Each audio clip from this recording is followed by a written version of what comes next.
주의 주실 화평 믿음 얻기 위해 너는 정성껏 기도했나.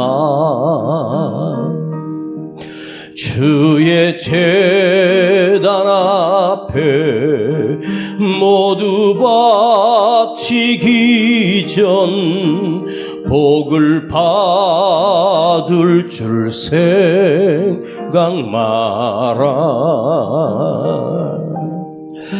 주의 제단에 산제사 드린 후에 주 내 맘을 주장하여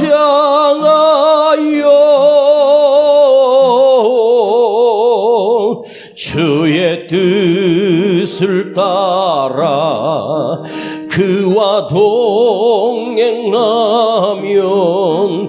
영생 복락을 누리겠네. 3절 주의 제단에 주의 제단 앞에 모두 바친 후에 주와 온전히 사귀겠네. 주의 주신 기쁨 또한 그의 사랑 어찌 말로 다 형용하랴. 주의 제단에 산제사 드린 후에 주 내 맘을 주장하여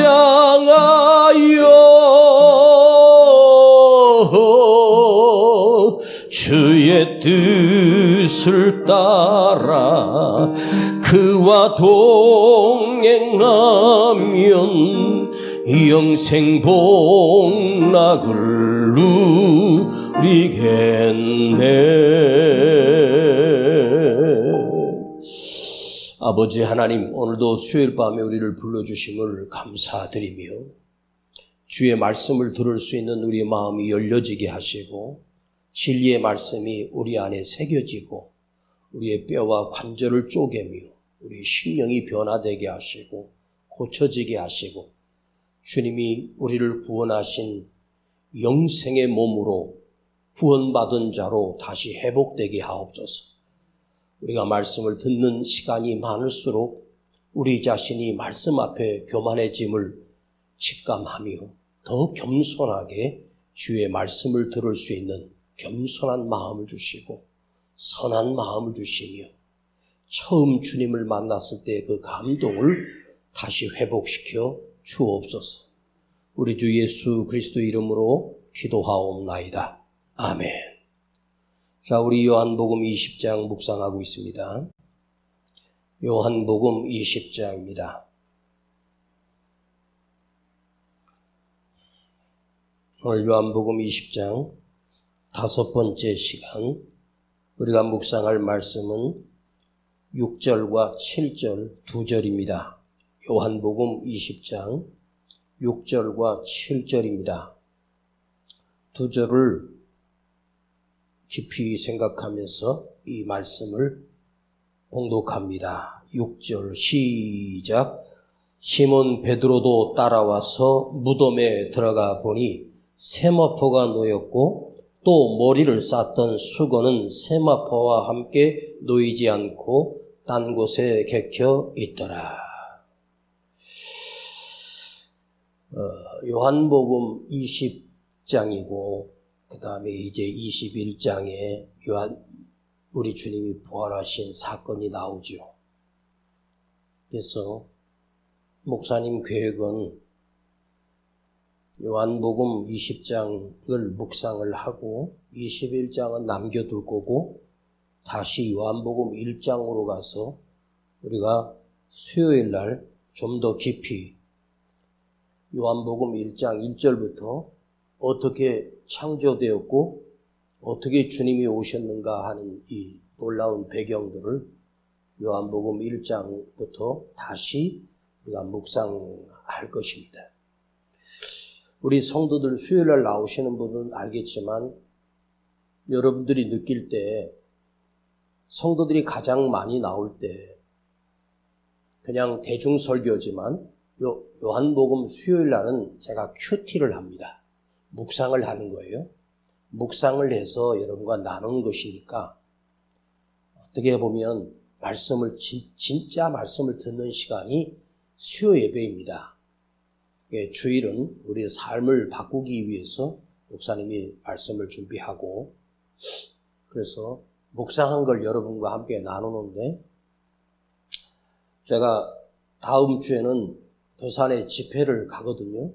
1년에 한 4번 정도 가는 것 같은데 하도 수십 번을 가다 보니까 설교할 게 너무 이제는 바닥난 것 같은 느낌이 드는데 오늘도 하루 종일 집회 준비를 하고 기도하면서 그 집회 가서 할 설교들을 노트를 쭉 보니까 할 게 또 너무 많은 거예요.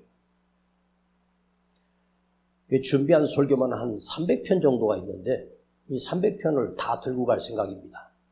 가방이 좀 무겁지만 설교 노트를 한 300편에서 500편 정도 되는 설교 분량을 가지고 가서 그 강사 숙소에서 이제 책 노트를 다 펴놓고 그 시간마다 은혜 주시는 말씀을 가지고 집회를 할 겁니다. 여러분은 저 담임 목사의 설교를 늘 듣지만 그분들은 제가 오기를 사모하고 기대하는 분들이 참 많습니다. 그래서 바닥난 것 같은데 할 게 너무 많더라고요. 그래서 이번 집회 때는 큐티한 말씀을 가지고 가서 해볼까 하는 생각입니다. 오늘 수요일 밤에 우리가 잔잔한 받는 은혜를 생각하고 그리고 집회 한 주간 갔다 오면 금요일 새벽에 수서역에 떨어집니다. 그러면 목사님이 주일 설교할 시간이 없거든요. 그래서 이번 주일은 굉장히 중요한 설교를 주일날 할 거고요. 여러분이 평생 듣지 못했던 설교를 주일날 듣게 될 것이고 그리고 제가 집회 갔다 와서 오늘 수요일 밤에 나눴던 이 말씀을 이번 주일날 말고 그 다음 주일날 다시 한 번 더 하게 될 것 같습니다. 자, 제가 지난주에 말씀드렸습니다. 어떻게 막달라 마리아가 예수님이 죽으신 시신에 향유를 바르기 위하여 들어갈 수 있었는가 하는 구조입니다. 그 무덤의 구조를 말씀드리겠습니다. 제가 이 자료를 많이 살펴봤습니다. 동남아시아, 인도네시아나 필리핀, 태국 같은 데도 장례법이 이스라엘 문화와 거의 비슷해요. 그러니까 이스라엘 백성들은 예전부터 일부러 동굴을 팝니다. 가족묘를 만들기 위해서 동굴을 인공적으로 판 동굴이 있고 또 그 지역에 자연 발생으로 된 동굴들이 있단 말이에요. 우리가 사는 대한민국에도 수천 개의 동굴들이 있지 않습니까? 이 자연적으로 된 동굴에다가 자기 할아버지 조상으로부터 무덤으로 사용합니다.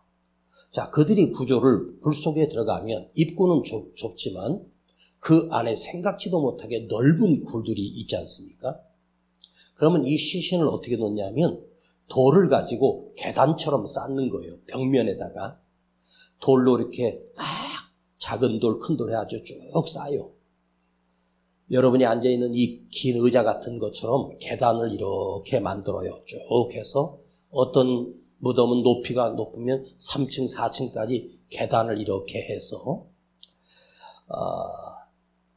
최초의 우리 그 조상 무덤이 제일 위에 있고 그 밑에 할아버지, 그 밑에 할아버지, 그 밑에 아버지 이런 식으로 이렇게 위에서 아래로 그냥 그대로 시신을 그냥 그 위에다 눕혀놓으면 끝납니다. 동남아시아에는 관을 사용하기도 하는데 관이 뚜껑이 있는 게 아니에요. 우리나라만 뚜껑이 있어요.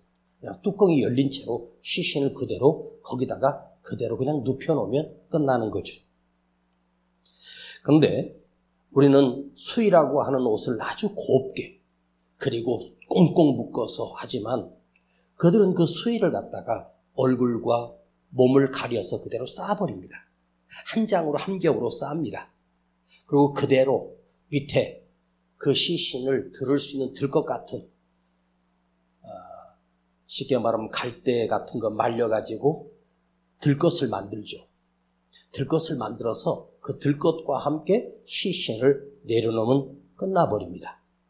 예수님 시대에도 동일한 장례법을 행했습니다.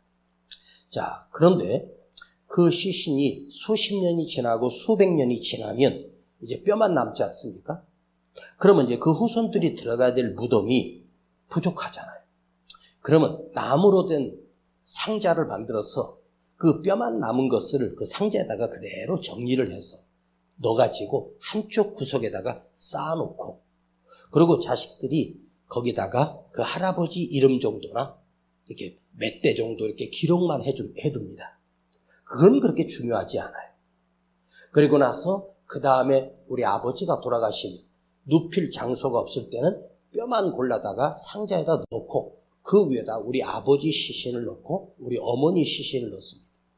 그리고 내가 자식들이 있으면 내가 죽을 때쯤 나의 할아버지 그 위 할아버지의 시신이 유골만 남아있으면 그걸 또 수습해가지고 상자에다 넣어서 한쪽 구통에다가 그냥 쌓아놓는 것이 유대인들의 장례법입니다. 그런데 이 무덤이라고 하는 것은 한 가문을 위하여 아브라함이 막벨라 굴을 샀을 때도 자기 아내 사라를 묻기 위해서 막벨라 굴을 무려 은 400세겔을 달아주고 사요. 그리고 거기 아내 사라의 무덤을 쓰고 그리고 자기도 죽어 그 무덤에 묻혔고 그 다음에 그 아들들 그리고 나중에 요셉이 이집트의 총리가 됐을 때 요셉이 이스라엘 백성들에게 당부합니다. 내가 죽으면 내 유골을 가나안 땅으로 데려가 내 할아버지 우리 할아버지 아브람 그 막벨라 굴에 묻어달라고 유언을 하고 이스라엘 백성들이 해방되어 나올 때 바로 요셉의 유골을 메고 와서 거기에 장례를 치르게 되어 있죠. 그렇게 되어 있습니다. 역사가. 그리고 또한 공동묘지가 있어요. 그러니까 부자들은 개인묘가 있지만 부자들은 그냥 보통 평민들은 공동묘지가 있는 거예요. 동네 큰 굴에다가 그냥 족보고 뭐 따질 것 없이 그냥 갖다 넣는 거예요. 그런데 그것마저도 없는 가족이 있어요. 그런 사람은 관 깊이 정도 들어갈 정도로 땅을 얕게 파고 그 속에다가 시신을 넣고 그대로 땅에다가 묻어버리고 그저 폐 하나 붙여놓는 겁니다. 그러면 끝나요. 그러니까 유대인들도 우리처럼 땅에다 묻는 관습도 있어요. 그런데 예를 들어서 흉악범이에요. 살인범이에요. 이 사람이 저주를 받아서 죽은 자가 있습니다. 그런 사람은 어떻게 하냐면 기드론 골짜기라고 하는 곳에다가 그 시신을 그 높은 곳에서 협곡이 깊은 곳이죠. 그곳에다 그냥 던져버립니다. 그러면 그 시체가 떼굴떼굴 굴러서 저 밑으로 빠집니다. 그러니까 기드론 골짜기는 죽음의 골짜기라고 제가 언젠가 여러분과 묵상한 적이 있어요. 자, 그리고 부자들을 위한 부자들만 소유할 수 있는 자는 아무도 쓰지 않는 조상들이 묻혀왔던 묘가 아니라 내가 큰 부자일 경우는 새 무덤의 굴을 돈을 주고 사는 거예요. 그런데 아리마대 요셉이 큰 부자라고 말합니다. 그가 예수님이 십자가에서 죽으셨던 그 동산에 가까운 곳에 자기가 죽으면 자기가 묻힐 묘를 미리 돈을 주고 그 동산을 다 산 거예요. 굴만 살 수 있는 게 아니라 그 산 전체를 사는 거죠. 그러니까 아리마대 요셉이 내가 죽거든 우리 자식들에게 나 저 무덤에다가 넣어줘라 그렇게 했는데 갑자기 예수님이 죽으실 때 아리마대 요셉이 자기 죽을 곳을 위해서 준비했던 그 무덤을 주님을 위해서 내어드립니다. 나중에 예수님이 부활하시고 그 무덤에 아리마대 요셉이 묻혔는지는 알 길이 없습니다. 자, 오늘 읽었던 본문을 조금 이해하기 위해서 요한복음 19장 41절과 42절을 봅니다. 41절과 42절을 보겠어요? 그 바로 앞에 있죠. 20장 위에. 시작. 예수의 십자가에 못 박히신 곳에 동산이 있고 동산 안에 아직 사람을 장사한 일이 없는 새 무덤이 있는지라. 이날은 유대인의 예비리요 또 무덤이 가까운 고로 예수를 거기 두니라. 바로 주님이 죽으셨던 곳에 가까운 곳에 아리마대 요셉이 자기를 위하여 사놨던 그 무덤을 주님께 내어줍니다. 보통 예수님이 죽으셨을 때 예수님은 가난한 집입니다. 갈릴리 촌부입니다. 빈민촌 출신입니다. 그러면 그 가족 무덤이 있을 확률이 거의 없어요. 동네가 쓰는 무덤이 있을지는 몰라도 그렇게 되면 보통 땅 속에다가 묻거나 또 예수님은 로마의 법을 위반하여 쉽게 말하면 로마 황제를 반역한 자라고 해서 그 패에다가 유대인의 왕이라고 써요. 그러니까 유대인의 왕은 로마 황제인데 예수가 왕이라고 했으니 너는 역적이야. 그리고 처형한 거거든요. 그러면 예수님은 쉽게 말하면 흉악한 범죄자고 저주받은 자이기 때문에 기드론 골짜기에다가 그 시신을 버려야 되는 것이 당연한 거예요. 그런데 아리마대 요셉이 이 큰 부자라고 하는 이 성경에 나오는 큰 부자라고 하는 그 당시에 굉장한 부자였단 말이에요. 유대 땅에서 손꼽을 정도로 큰 부자가 바로 아리마대 요셉이었어요. 그런데 이 부자도 주님을 위하여 부활의 도구가 되게 하시고 부활을 증명하게 되는 거룩한 하나님의 손길로 아리마대 요셉이 쓰임받게 되죠. 여러분들에게 가난하게 살라는 말이 아닙니다. 하나님 우리에게 분량대로 많이 주실 수도 있고 적게 주실 수 있어요. 내가 가난하게 산다고 비참한 것도 아니고 부자라고 해서 저주받은 것은 아니에요.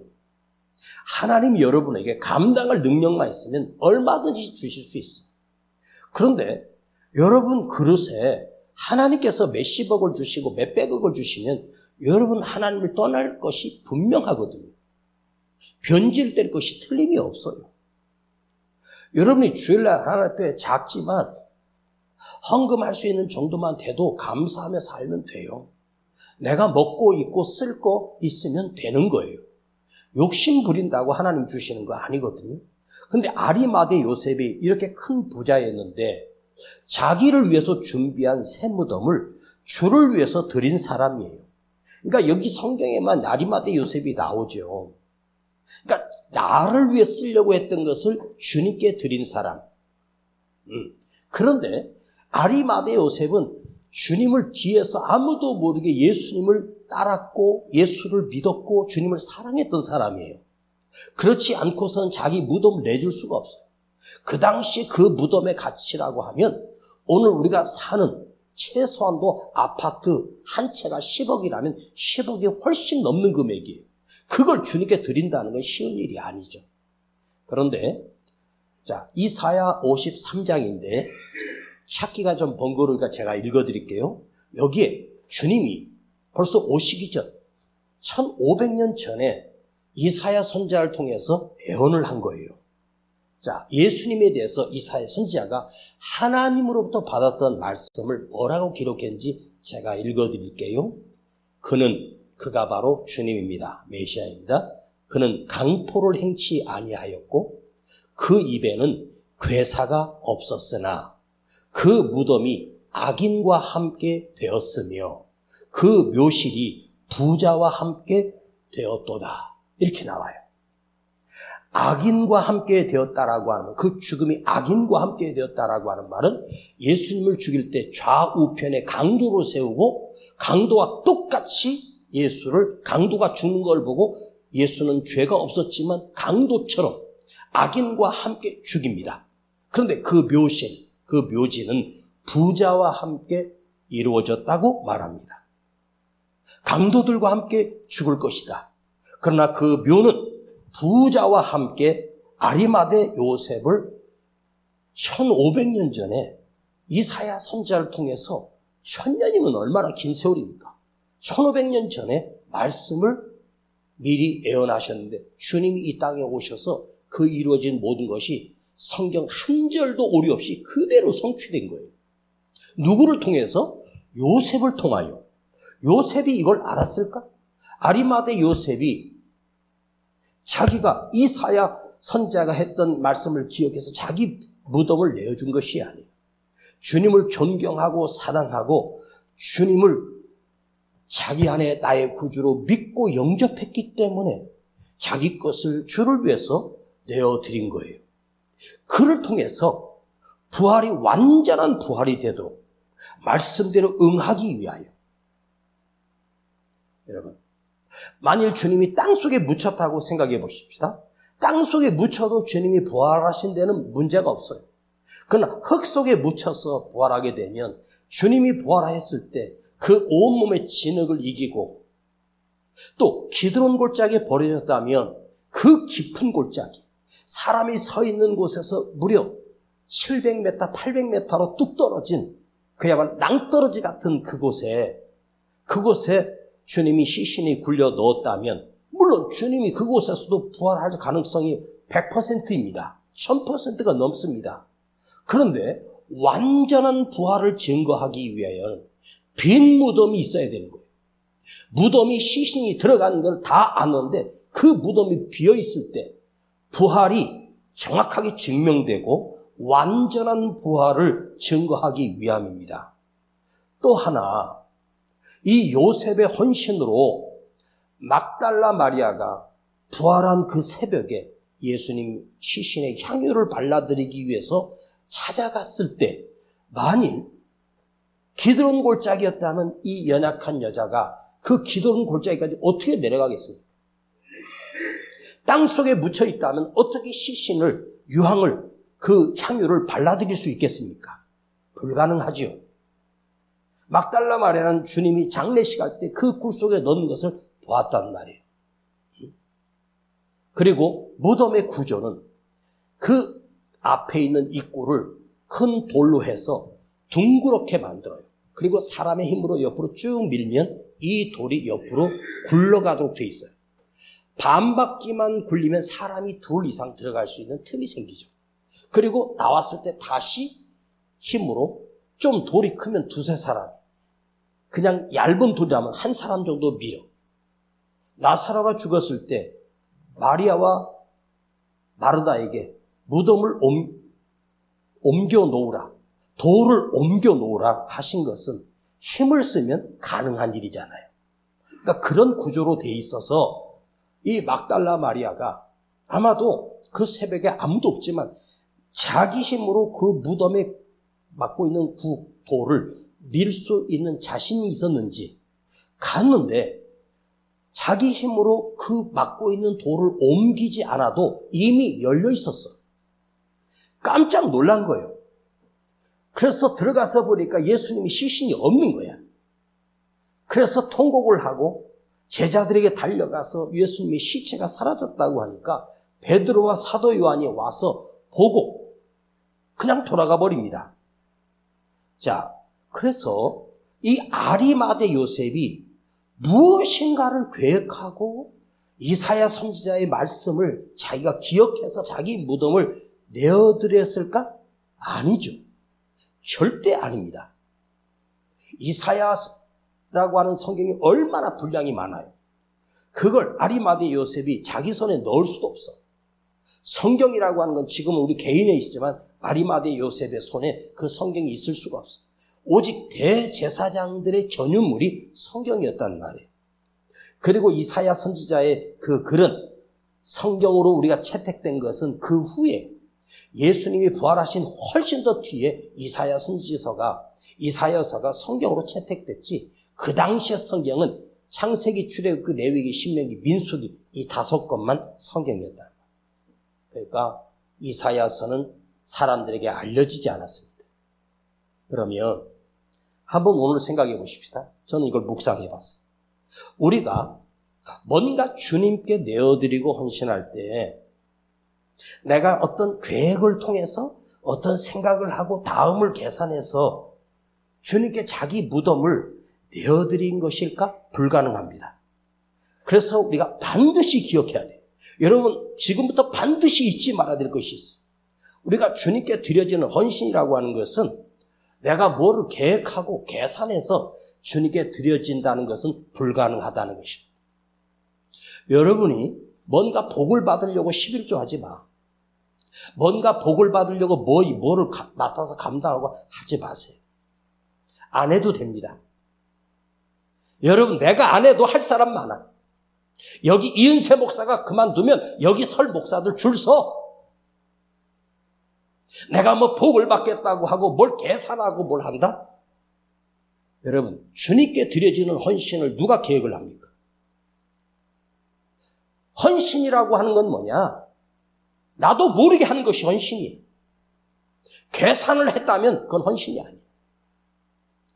아무리 작은 헌신이라도 주님을 사랑하는 마음으로 드려진 헌신만이 주님이 받으시는 것이지, 내 무덤을 내어드려야 주님이 부활한다? 아리마대 요셉이 그걸 생각할 사람이 아니죠. 주님을 사랑하는 그 마음 하나로 내가 섬겼던, 내 안에 모셨던, 내 안에 영접했던 예수 그리스도가 그 안에 살아있었기 때문에 그 비싼 동굴을 주님께 기꺼이 내어드린 거예요. 그 이름이 성경에 기록된 것이 위대한 거예요. 내가 아무것도 모르고 생각지도 못하게 제가 목사를 해서 부귀영화를 누리겠다고 목회를 시작했겠습니까? 아닙니다.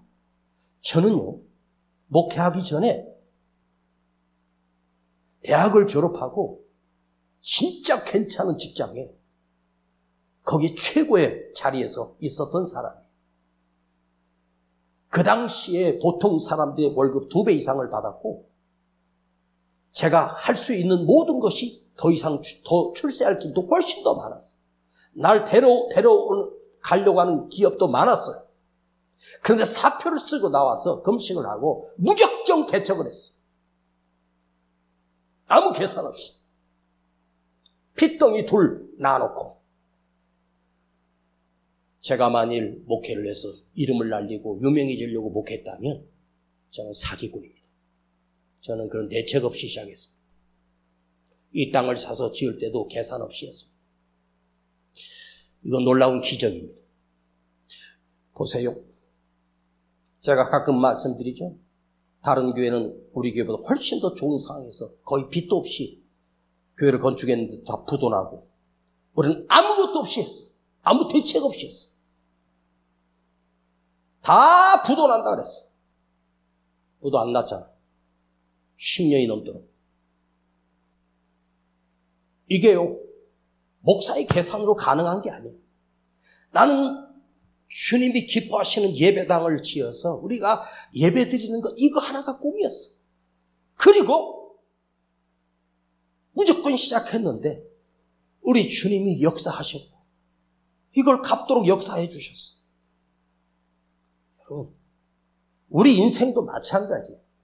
뭔가 드려지면 하나님이 주시겠지. 여러분, 인간이 하나님과 거래가 가능합니까? 내가 하나님과 거래가 될 수 있습니까? 하나님과 거래하지 말고 드리는 거예요. 아무도 모르게, 나도 모르게 드려진 헌신이에요. 제가 옛날에 그런 설교했어요.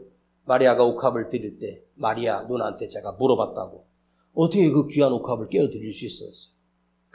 그 마리아가 저에게 해준 대답은 나도 잘 몰라요. 나도 모르겠더니 깨트린 거예요. 마리아가 계산했으면 그 귀한 옥합을 어떻게 드려요? 나도 몰라요. 이게 진정한 헌신이에요. 근데 주님이 그 마리아의 옥합을 깨어뜨렸을 때 가룟 유다가 이 비싼 것을 팔아서 가난한 자들을 도왔으면 얼마나 큰일을 하는데 불평불만하니까 주님이 놔둬라. 나의 장사할 날을 위하여 부었다고 주님이 받으셔. 그때가 주님이 십자가에서 죽으시긴 5-6일 전이에요. 앞으로 5일 후에 6일 뒤에 십자가에서 죽으실 것을 알고 이 여자가 나를 위해서 옥합을 깨어뜨렸다. 그렇게 주님이 나의 장사, 죽음을 위하여 부었다고 크게 받으시는 거예요. 나의 작은 것이라도 주님은 크게 받으시고 성경이 기록해 주고. 여러분, 복 받으려고 하는 거, 계산하고 하는 헌신은 그건 헌신이 아닙니다. 초대교회 아나니아 삽비라 부부가 누군가 교회에서 초대교회 뭔가를 드려서 사람들이 존경하는 걸 보고 그것이 부러워서 자기도 베드로한테 가서 사도님, 저도 제 전세산을 팔아서 하나님께 드리겠습니다. 그리고 팔아가지고 일부를 감춰두고 일부를 드렸습니다. 그때 베드로가 물어요. 이것이 전부냐? 예, 전부입니다. 알았다. 거기서 죽습니다. 그 시신을 또 찾으러 오던 그 부부가 동시에 죽습니다. 그 시신을 치울 때 들어와서 또 죽습니다. 봐봐요. 땅을 팔았는데 절반이라고 칩시다. 아마 이 10% 정도 감추고 90%를 드렸을지도 몰라요. 성경에는 절반이라고 안 나와. 일부라고 해. 근데 보통 반이라고 하는데 그래도 아나니아 삽비라 정도는 최소한도 반 이상은 드렸을 거야. 그럼 요즘으로 말하면 수십억을 드렸겠지? 그럼 수십억 드리고 죽음을 당했어. 왜 죽었을까? 거짓말한 거야. 복 받으려고, 존경받으려고 거래한 거야. 정직하게 베드로 사도에게 일부는 제가 팔았는데요. 땅값이 7억 5천 받았는데 우리 애들도 대학도 보내야 되고 나 살림도 해야 되니까 3억은 통장에다 넣어놓고 3억 5천 가져왔습니다. 그랬으면 괜찮은데 다 하였다고 하는 거예요. 베드로가 그걸 모르겠습니까? 하나님이 그걸 모르겠습니까? 그러니까 드리고도 죽어요. 이게 성경이에요. 여러분, 답은 성경에 있어요. 진정한 헌신은 아무 대가가 없어요. 아무런 걸 바라지 않고 하는 거예요. 그런데 이상하죠? 세월이 갈수록 하나님이 나를 지키시고 우리 가정을 지키시고 우리 자녀들을 지키시고 복되게 하시지 않아요? 뭔가 번쩍이는 것이 응답이 아니야. 하나님 멀리 보는 거야. 자, 오늘 본문 다시 보고 맞춰보겠습니다. 주일날 해야 되니까 오늘 절반만 할 거예요. 여러분들은 절반만 하고 다다음 주에 이 말씀 들으면 지난번 수요일날 목사님이 했다고 괜히 떠들지 말고 처음 듣는 것처럼 은혜 받으세요. 그땐 또 다른 말씀이 나올 거니까 자, 6, 7절 한번 다시 해보세요. 시몬 베드로도 따라와서 무덤에 들어가 보니 세마포가 놓였고 또 머리를 쌓던 수건은 세마포와 함께 놓이지 않고 딴 곳에 개켜 있더라. 자, 여기에 두 가지입니다. 주님이 부활하시고 나서 그 무덤에 남아있던 흔적은 머리를 쌓았던 수건입니다. 또 하나 그 시신을 쌓았던 세마포입니다. 근데 두 개가 서로 다른 장소에 개어져 있다는 거예요. 정리정돈되어 있다는 거예요. 이것은 동사로 제가 풀지 않겠습니다. 부활하신 뒤에 주님이 몸만 살아나신 것이 아니라 그 수의와 그 수건이 정성스럽게 한쪽에 잘 정리정돈해서 개어 있었어요. 여러분이 잠에서 일어나서 이불을 덮었던 이불을 요즘은 침대 생활하니까 그대로 놔둘 수도 있고 어떤 사람은 정리정돈해서 옷장에 넣는 사람도 있을 거예요.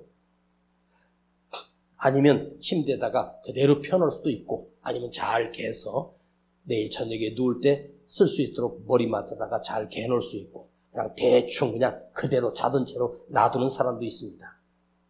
그런데 이게 뭐가 중요하냐? 굉장히 중요해요. 예수님이 시신이 살아나셨으면 그를 쌌던 세마포나 그 머리를 둘렀던 수건이 어디에 널브러져 있든 아무 상관없어요. 주님이 살아나면 되는 거예요. 그런데 주님은 부활하신 다음에 그 자기 몸을 쌌던 수의를 탁탁 접어서 한쪽에 수건도 잘 말아서 한쪽에 예수님의 그 수건입니다. 이 수건이 예를 들어서 그냥 대충 이렇게 있다고 칩시다. 이게 아니야. 누군가가 와서 이걸 정성스럽게 잘 개가지고 딱 예쁘게 딱 해서 한쪽에다가 딱 개어져 있다는 거예요. 자, 물어볼게. 그냥 널브러져 있는 것하고 예쁘게 잘 개어 있는 것 어떤 게 좋아요? 좋은 거 나쁜 거 해봅시다. 어떤 게 좋아요? 개어져 있는 게 좋죠. 그런데 이게 성경이 왜 중요할까? 이걸 누가 개어놨을까? 둘 중에 하나예요. 그 무덤에 찾아온 사람은 천사와 주님밖에 없어요. 천사가 왔었고 그 부활하신 주님은 스스로 사망 권세를 깨뜨리고 부활하셨습니다.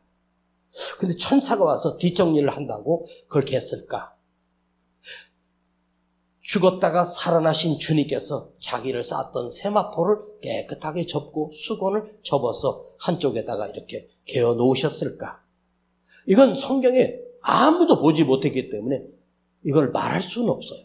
그런데 그냥 저는 천사들이 와서 주님의 그 살아난 뒤에 그것을 갤 리도 없고, 천사가 찾아온 이유는 예수님을 살리기 위해서 찾아온 것이 아니에요.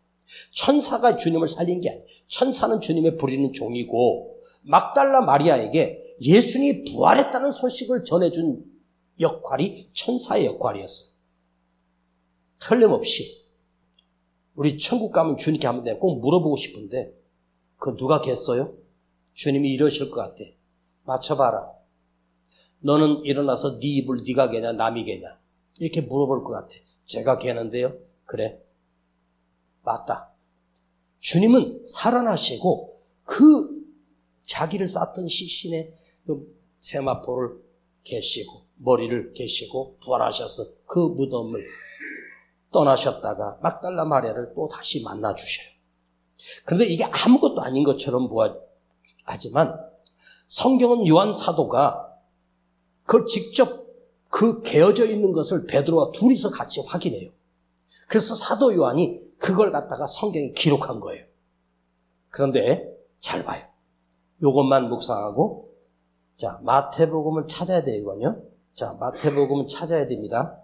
자 마태복음 27장 앞으로 몇 장만 넘기면 마태복음이 나오죠.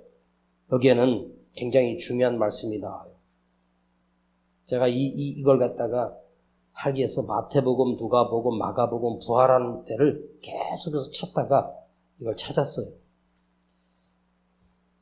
마태복음 27장입니다. 자, 여기 아주 굉장히 재미있는 말씀이 나와요. 자, 마태복음 27장 62절 보세요. 자, 62절. 찾으셨습니까? 자, 62절부터 66절까지 천천히 읽어보겠습니다. 제가 읽을게요. 그 이튿날 그러니까 예수님이 살아나신 날이죠. 다음 날이라. 그 이튿날은 예비일, 다음 날이라. 예비일은 바로 안식일, 그들의 대명절, 바로 유월절을 말합니다. 대제사장들과 바리새인들이 함께 빌라도에게 모여 가로되, 빌라도를 찾아간 거예요. 주님을 이미 죽여놓고. 그러면서 빌라도에게 주여, 우리 주인이요, 저 유혹하던 자가 살았을 때, 그가 바로 예수님입니다. 저 유혹하던 자가 살았을 때 말하되 내가 사흘 후에 다시 살아나리라 한 것을 우리가 기억하노니, 예수님이 그들에게 너희가 이 성전을 헐라 내가 사흘 만에 일으키리라, 내가 사흘 뒤에 살아나리라 하는 것을 그 대제사장들에게 말씀하신 거예요. 그걸 기억한 거예요, 그들이. 근데 그들이 그걸 믿은 게 아니야. 기억만 했어. 그러므로 분부하여 그 무덤을 사흘까지 굳게 지키게 하소서. 우리가 3일 당신의 군대를 보내서 무덤에 지키게 해주세요. 그가 다시 살아난다고 했으니까. 왜냐하면 그 이유가 부활을 믿은 것이 아니라 그의 제자들이 와서 시체를 도적질하여 가고 백성에게 말하되 그가 죽은 자 가운데서 살아났다 하면 후에 유혹이, 이 민족이 밀란이 일어나고 전보다 더 큰 문제가 생기니까. 그랬더니 빌라도가 뭐라고 65절에 빌라도가 가로되 너희에게 파수꾼이 있으니 가서 힘대로 굳게 하라. 너희 파수꾼이 있는데 뭘 나한테 시키냐. 니들이 지켜. 그래서 저희가 파수꾼과 함께 가서 돌을 인봉하고 무덤을 굳게 하니라. 제가 웃기는 얘기죠. 잘 봐봐요. 그러니까 유대 제사장들이 예수님이 그 살았을 때 내가 사흘 만에 다시 살아나리라 한 말을 기억한 거야. 그리고 혹시라도 그 제자들이 시신을 훔쳐다가 부활했다고 헛소리 떨어버리면 이게 골치 아프다. 그래서 파수꾼들이 그 무덤을 지킨 거예요. 그런데 파수꾼이 있었는데 주님이 부활할 때 그들의 눈이 멀어서 부활한 걸 모른 거예요. 자, 이거는 제가 주일날 더 깊이 설명해 드릴 거고, 요즘 여기서 굉장히 중요한 이야기를 하나 하고 마치겠습니다.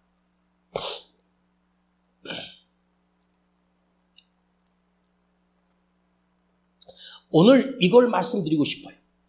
수의가 정돈된 건데 누가 그 수의를 정돈했느냐가 중요한 것이 아니라, 만일 시신을 제자들이 훔쳐갔다고 하면 시신을 훔쳐갈 때 그 수의가 입힌 채로, 머리에 수건이 쌓인 채로 시신을 가져가야지, 시신만 훔쳐간다는 것은 말이 안 되는 거예요. 군대가 지키고 있는 상황에서 몰래 와서 그걸 훔쳐간다는 건 불가능합니다. 그러면 수의가 개어져 있다는 말은 예수님이 시신만 가져간다고 생각해 봅시다. 그러면 수의를 정돈하는 시간이 어디 있어요? 그들이 졸고 있을 때 몰래 와서 훔쳐간다 해도 그걸 대는 시간이 짧은 시간이겠지만 그럴 정신이 없는 거예요. 그렇잖아요? 만일 훔치려고 했다면 반드시 흔적이 남아요. 수의를 뭐 하려고 입은 채로 이미 3일 됐으면 시신이 썩어 부패해서 냄새가 날 텐데 수의를 입은 채로 가는 게 낫지. 그런데 시신만 가져간다? 그런데 이것이 정리정돈되어 있다? 질서정연하다? 세마포와 수건이 다른 곳에 각각 잘 정리되어 있다? 버려두고 간 것이 아니라 누군가가 개었어요. 자, 여러분, 부활은 무질서한 것이 아니야. 부활은 정확한 것이고 완전한 것이고 질서가 있는 것이고 날조된 것이 아니라 사기가 아닙니다. 사기꾼들은 반드시 드러납니다. 허접합니다. 진리는 천년 만년이 지나도 변치 않습니다. 이 부활은 진리의 상징입니다. 거룩의 상징입니다. 의의 상징입니다. 그래서 그것이 개어져 있어야 돼. 정돈되어 있어야 돼. 하나님은 무슨 하나님입니까? 질서의 하나님이에요. 창조의 하나님이라고 하는, 창조가 뭐냐? 제네시스거든요. 그런데 하나님이 지구만 만든 것이 우주 만물을 창조하셨어요. 우주라고 하는 것이 영어로 뭐예요? 코스모스예요. 여러분, 코스모스 꽃을 보고 우주라고 말했는데 말도 안 되는 말입니다. 코스모스가 무슨 뜻인지 아세요? 질서예요. 우주 만물은 그냥 움직이는 게 아니야. 하나님의 질서 속에서 움직여.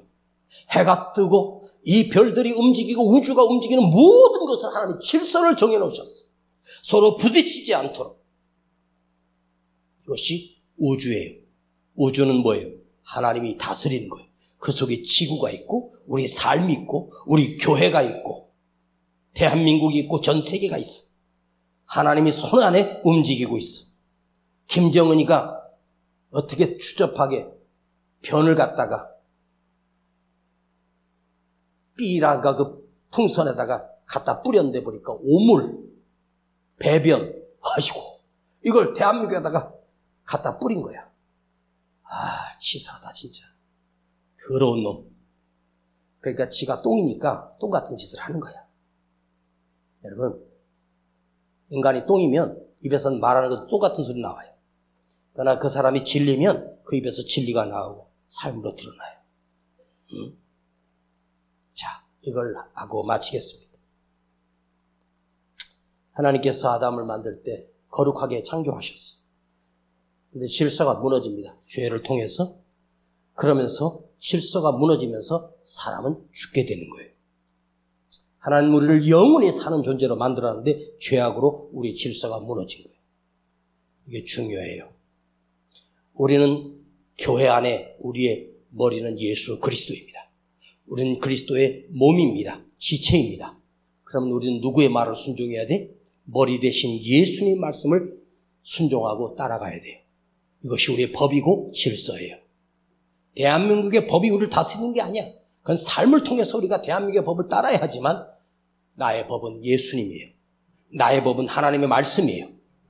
예수 그리스도가 나의 머리예요. 나의 명령이고 그 말씀에 순종하는 것이 그리스도인의 삶이에요. 만일 여러분의 몸이 병들었어. 그럼 병들었다는 말은 병들었다는 말이 아니라 우리 몸의 균형이 무너지고 질서가 무너졌다는 거예요. 세포가 무너지고 뭔가 문제가 있는 거예요. 혈액의 순환이 안 돼요. 저도 요즘 이 머리부터 뒷골까지 담이 와가지고 고생을 하고 있는데 혈액순환이 안 되는 거야. 이게 뭐죠? 질서가 무너진 거예요, 몸이.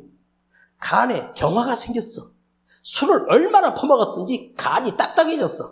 그리고 죽는 사람 봤어.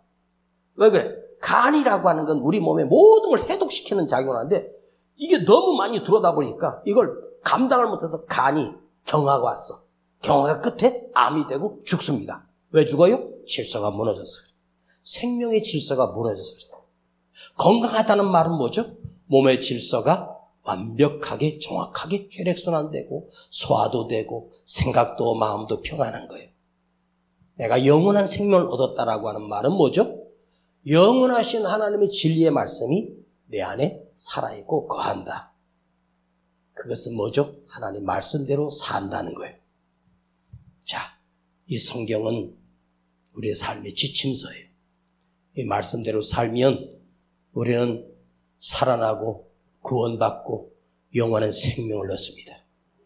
여러분이 왜 말씀을 듣습니까? 영적인 하나님의 질서를 깨닫고 순종하는 것이 바로 우리가 살아야 할 이유입니다. 여러분이 질서를, 하나님의 말씀을 진리로 살아가는데 목숨을 걸고 살아가기를 축복합니다. 아버지, 세상의 질서가 무너지고 인간이 죄를 짓고 인간이 범죄하고 타락했습니다. 아버지, 우리 건강도 무너졌습니다. 우리가 먹지 말아야 될 것을 먹고 하지 말아야 할 것을 했기 때문에 우리는 병들었습니다. 주님 불쌍히 여겨주시고 주의 말씀대로 다시 회복되게 하옵소서. 영적인 질서가 다시 회복되게 하여 주옵소서. 우리 구주 예수 그리스도의 이름으로 기도하옵나이다. 아멘. 주의 제단에 산제사 드린 후에 주 내 맘을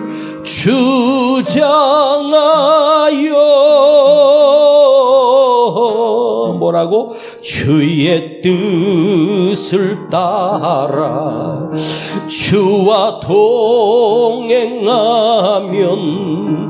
영생 복락을 누리겠네. 주의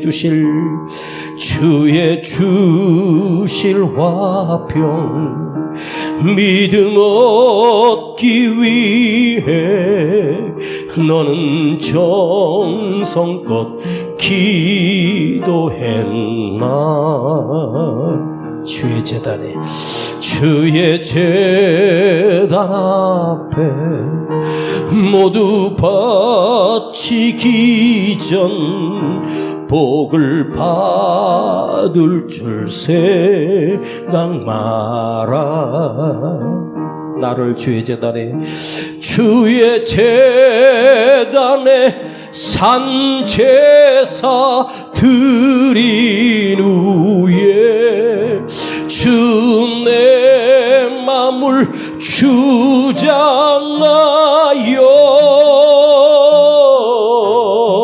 주의 뜻을 따라 주와 동행하면 영생 복락을 누리겠네. 이렇게 기도합니다. 주의 말씀의 질서가 나를 다스리고 생명의 말씀이 내게 임하여 그 말씀대로 순종하여 살게 하시고 그 말씀대로 살 때 내 삶이 회복되고 내 영혼이 구원받게 되고 주님이 나의 질서를 다시 세워주시고 내가 다시 강건하게 되고 내 삶이 새로워지게 하시고 내 인생의 목적이 달라지게 하시고 오직 주를 위해서 사는 거룩한 헌신자가 되게 하옵소서. 주여, 아무도 모르게 주님께 드려지는 내 눈물을 드리게 하시고 기도를 드리는 자가 되게 하옵소서. 주여 부르고 기도합니다. 주여.